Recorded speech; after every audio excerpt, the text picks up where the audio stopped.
On October 7th, the men and women of the IDF and our police forces ran to the battle, not having any clue of the scale of this attack and the enemy's numbers.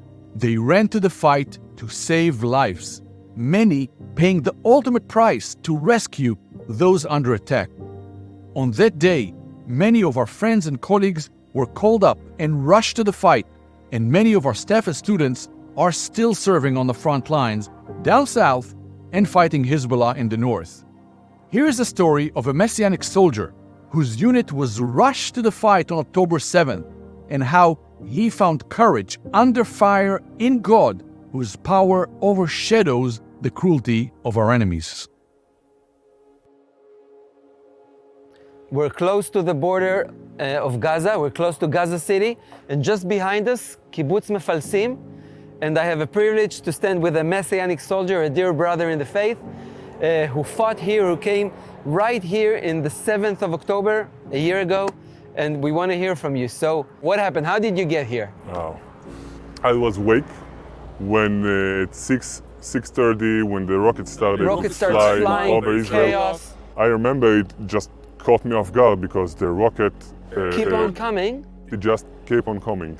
My commander unit, which is a believer, Your commander unit is a Messianic believer. Praise the Lord. immediately come to the base, prepare your stuff, get a gun and go to the south.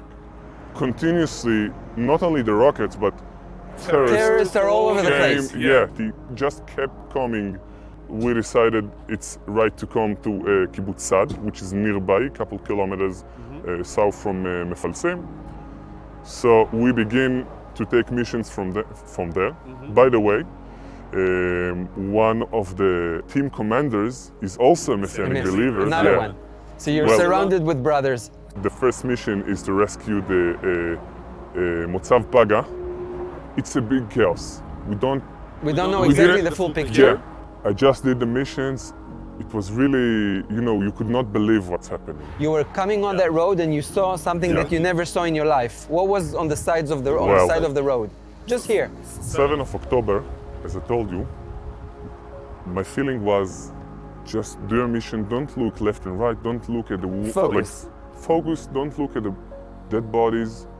I didn't look at the damages. Didn't focus on that. Just to look for the terrorists and help the injured civilians and take the dead bodies that you can. Yes.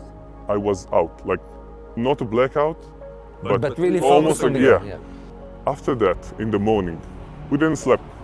We had missions non-stop. So in the morning of the 8th of October? In the 8th of October, I remember we drove to Mefalsim. Suddenly, I just lift my head, look around. While we drive in the road, I could not believe what I saw. This is the first time I look around, really what's happening. It's you open your eyes and what do you see? I see many civilian cars, broken, damaged, people with their heads on the wheel. Everything still working, some of the cars are burned totally. Wow. Just imagine, you cannot really, it feels like a movie. I look to the north, I look at the skies. You look up? And I look up and I see big heavy clouds. I saw the thunderstorm far away, like it was storming, and it gave me courage. It encourages you also. And I felt the anger of God. It gave me this feeling that God is big. God is in control. Might of God.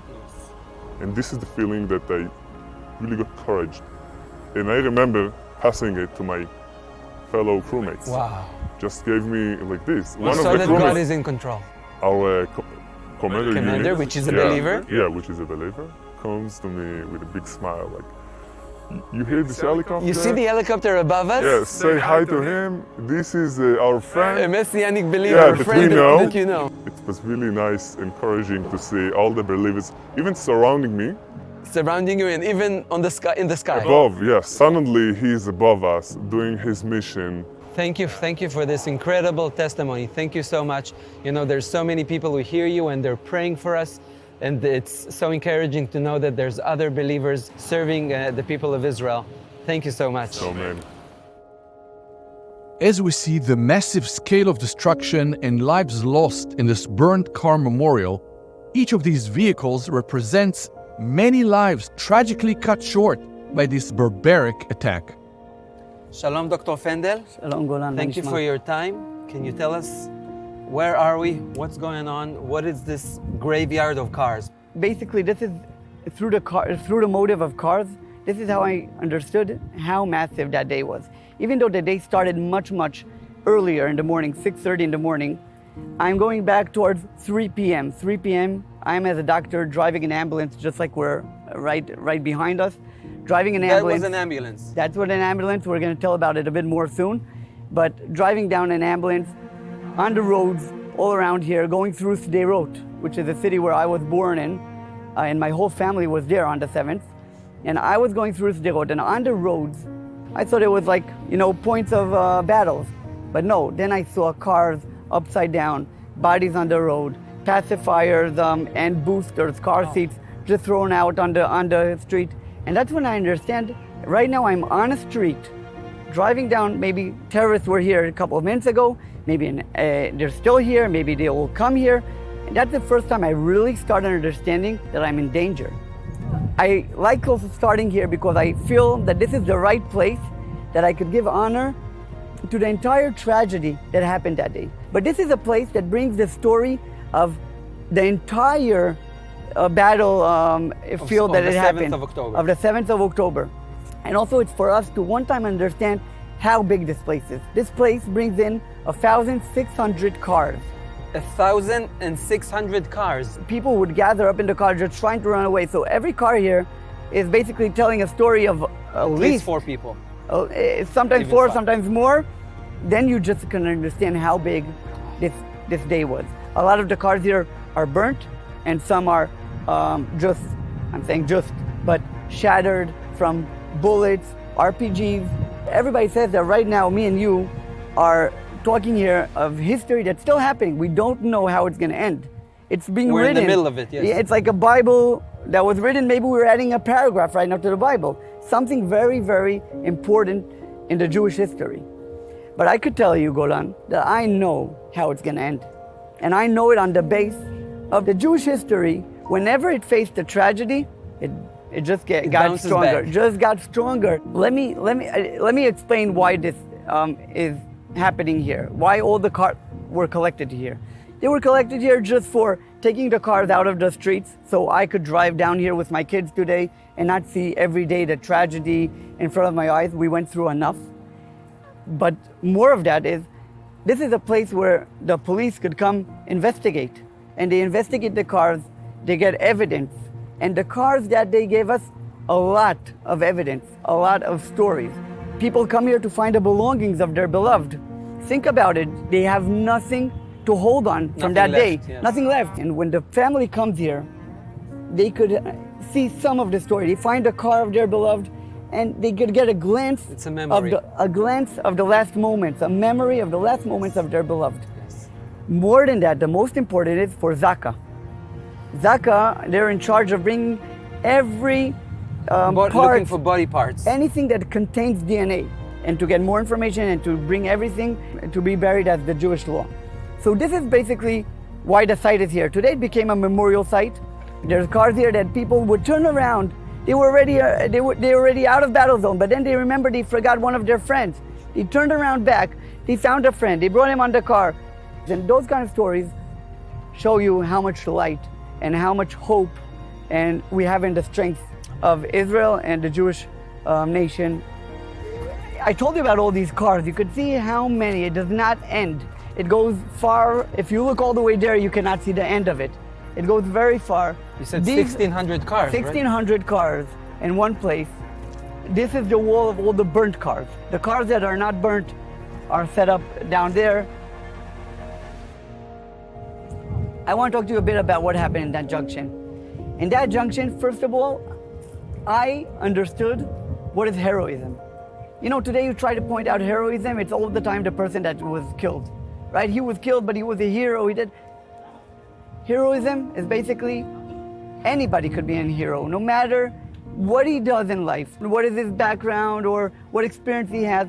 And that's what happened in that junction. The friends from my community come out and they do whatever they can. just to give them a hug. You know how much that is? Just to give them food. To take, you have a car license, you have a Yep. driver license. Okay, so you could take injured people towards the hospital, and going on the dangerous roads, giving medical care, just helping with the logistics, bringing light when it gets dark, bringing electricity. Everybody came out from the village, and everybody was a You hero saw that the day. community coming together. The to help. community, and whoever that didn't come out was in the shelter with the kids, which is also a heroism. course. So you learn here what is the value and what is really being a hero. Another thing, but that we saw that day in this junction, is the unity? the unity we have in our nation. If you remember the 6th of October, and the It days was a lot of before that, division before, yes. it was crazy. It looked like we're going to kill each other any second. People would look around and like say, there's no hope. And here we're in an area where there's a lot of villages near each other that are very, very different. If it's political wise, if it's religious wise, and we never would talk to each other, never would come together. We didn't know each other. And I'm telling you, don't listen to the television today, what's happening outside. Most of the community, most of our nation understands that we need to be united, and we're more united since then. And that's where we're heading to. We're heading to unity. Amen. Dr. Fendel, I want to thank you for your time, and I want to thank you Thank for you being so much. hopeful Thank you. even in this place of death. Thank you. Thank you, it's my mission. The majority of those murdered that day were fleeing the Nova Music Festival just 3 miles from the border. Sadly, this attack was the deadliest concert in history, with more than 360 attendees murdered and dozens more abducted. Terrorists broke through the border and drove down Route 232, cutting a deadly path through rural communities, blocking off the road to the festival from the north and from the south before swarming the festival site on foot. Then the murderers encircled crowds on 3 sides, gunning them down and forcing them to flee over fields to the east. Heavily armed terrorists choked off almost all avenues of escape, trapping crowds, at the same time targeting shelters where people were hiding, killing them en masse.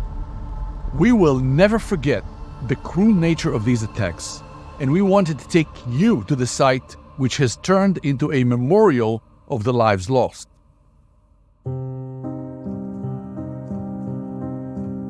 So, Ran, we are in the Nova Music Festival next to Kibbutz Re'im. Yes. And, we feel there's death, silence of death in the air, but we want to give voice to those who can't speak anymore. Right. So first, you can look at this collage of pictures. It's one artist that collected the pictures of all the people who were Participate murdered here here, and murdered. murdered here. And now, if you look around you, each person that was murdered or kidnapped from here has a sign, has his picture. And then all around, the families came and put more and more memorials privately. So this is the site. And it's hundreds, right? It's hundreds. On the day, October 7, there was a big music festival. It was called the Nova. Many people stayed here for the night. There were probably more than 4,000 people in this festival. You can hear people come here all the time, groups, soldiers, school, people from abroad. You hear the girls singing Girls there? singing, yeah, from Psalms. Psalms, They're singing in prayers. Hebrew. So in this place, in the day of the October 7th, there were more than 4,000 people celebrating, dancing from midnight, from night into the morning. People from all over the world, by the way. Yeah, many people came from many countries, but mostly Israelis and mostly young people. And then suddenly there were many rockets coming from Gaza, and they all heard that. With a very loud music, they started to see the smoke, and also they saw those people coming with those gliding parachutes, and then the security officers told everybody to go to get away.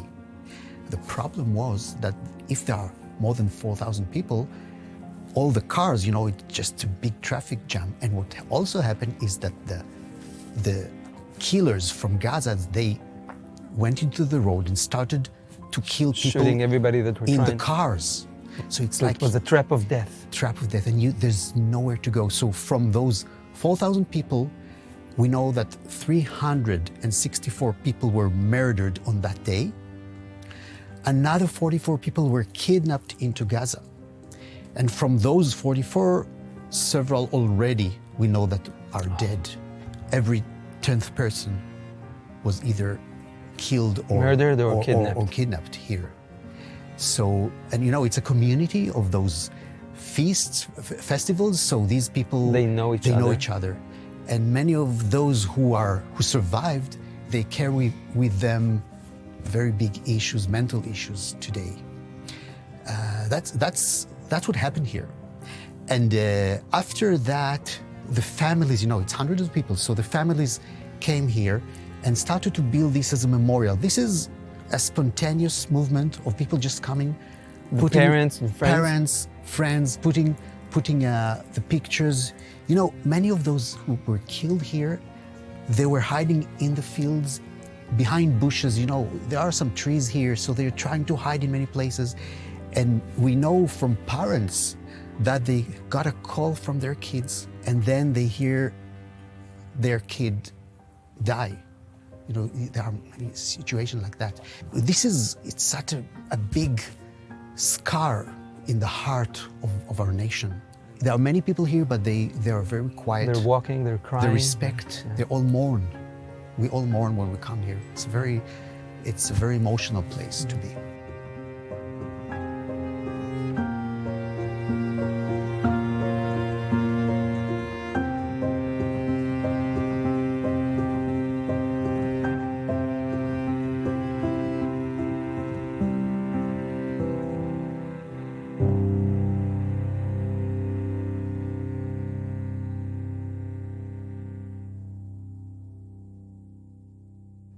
So Ran, we are still in Re'im Forest, really close to the Nova Music Festival.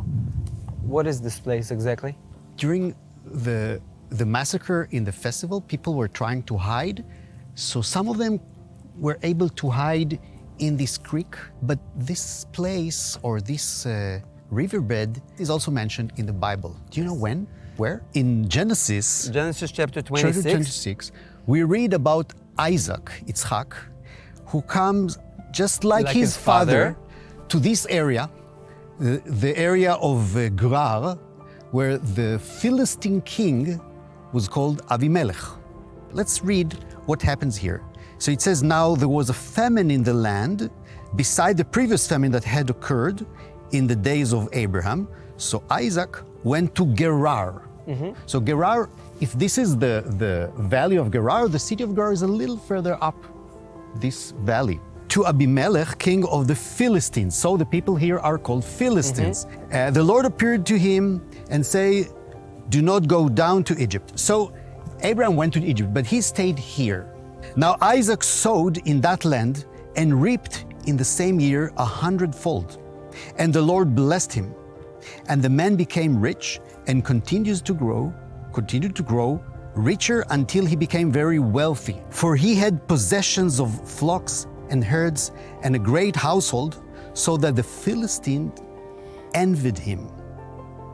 Now all the wells which his father's servant had dug in the days of Abraham, his father, the Philistines stopped up by filling them with earth.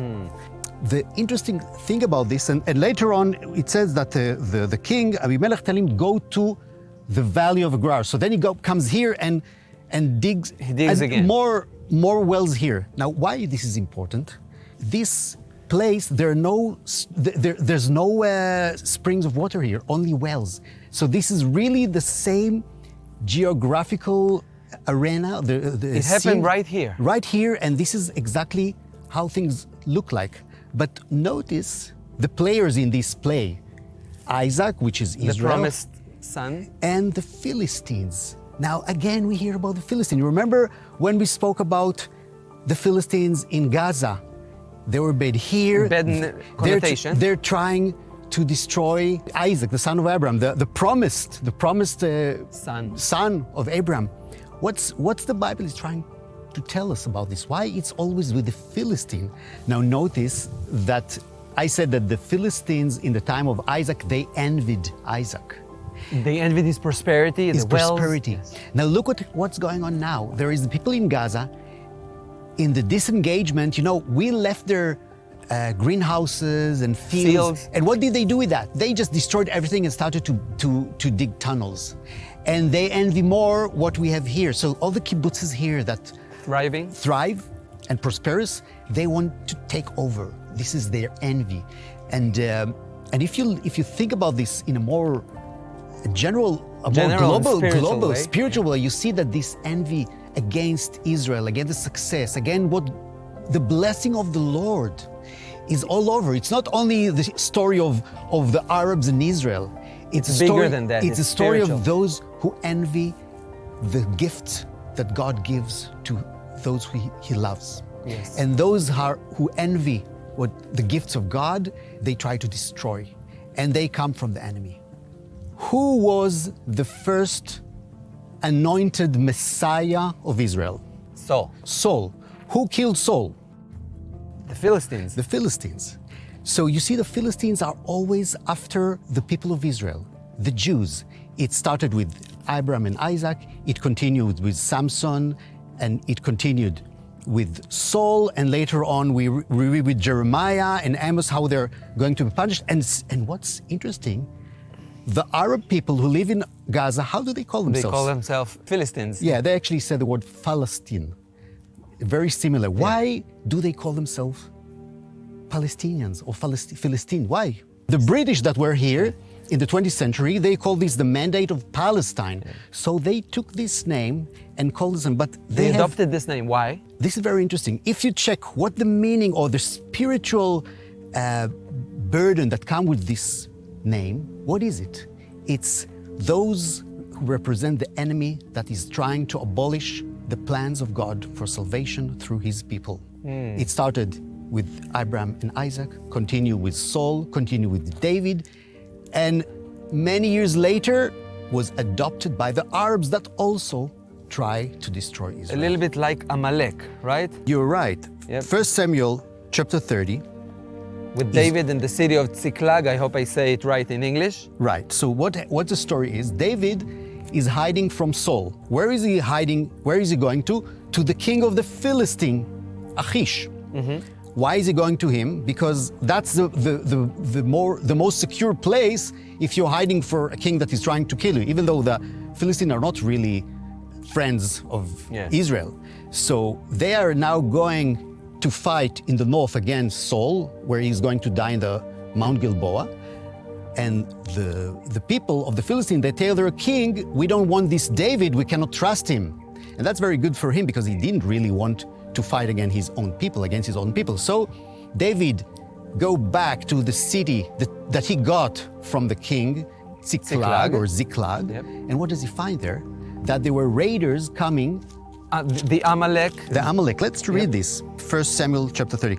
Then it happened when David and his men came to Ziklag on the third day that the Amalekites had made a raid on the Negev and on Ziklag, and had overthrown Ziklag and burned it with fire. And they took captive the women and all who were there in it, both small and great, without killing anyone, and carried them off and went their way. When David and his men came to the city, behold, it was burnt with fire, and their wives and their sons and their daughters had been taken captive. Mm-hmm. Now, this happened just around here. Does this remind you something that happened just last year? Exactly. Do you see how similar the story that we read here about David to what happened here? The people from Gaza come, take captives, take them into Gaza, burned, kill the people. It's as if history repeats itself. The history repeats itself. And those are the Amalekites. So if you think about the Philistines and the Amalekites, those are the two nations that are the biggest enemies of Israel. This name represents the power of the evil one trying to destroy the plans of God, for Israel and for the rest of the salvation world. Yes. through Israel. Yes. Salvation of the world, salvation of humanity through Israel. And they're trying to stop it. And we are in this warfare. It's not just Israel against the And we're in poor the same Arabs. spot. It happens thousands It's of the years ago, same and it spot. happens Yes. 1 year ago. Exactly. The biblical past and our current conflict are closely related. Why are we in this warfare? Our enemies are fighting against the God of Israel. Now more than ever, in these dark days, it's imperative that we stand as one for Israel. These stories need to be heard, and most of all, we need to understand the battle we fight is not just with flesh and blood. Will you join in prayer with us for the families of those who have lost their sons and daughters, friends, sisters and brothers? Our heart's desire is for all to be saved, for a spiritual awakening among our enemies that would turn hearts bent on death and destruction to be transformed by the gospel to love. How can we find hope in these days? It seems impossible, but thankfully we have the promise of the prophets. The Prince of Peace will return. Yes, in even more difficult times than these. And he promised not just to bring awakening and salvation to Israel, but healing and brotherhood. Through the prophet Isaiah, we see God's promise to turn ancient enemies to brothers.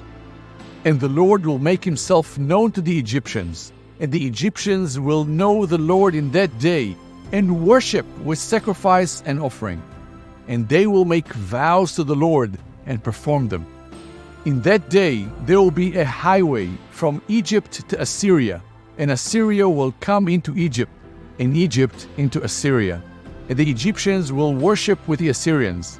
In that day, Israel will be the third with Egypt and Assyria, a blessing in the midst of the earth, whom the Lord of hosts has blessed, saying, Blessed is Egypt my people, and Assyria the work of my hands, and Israel my inheritance.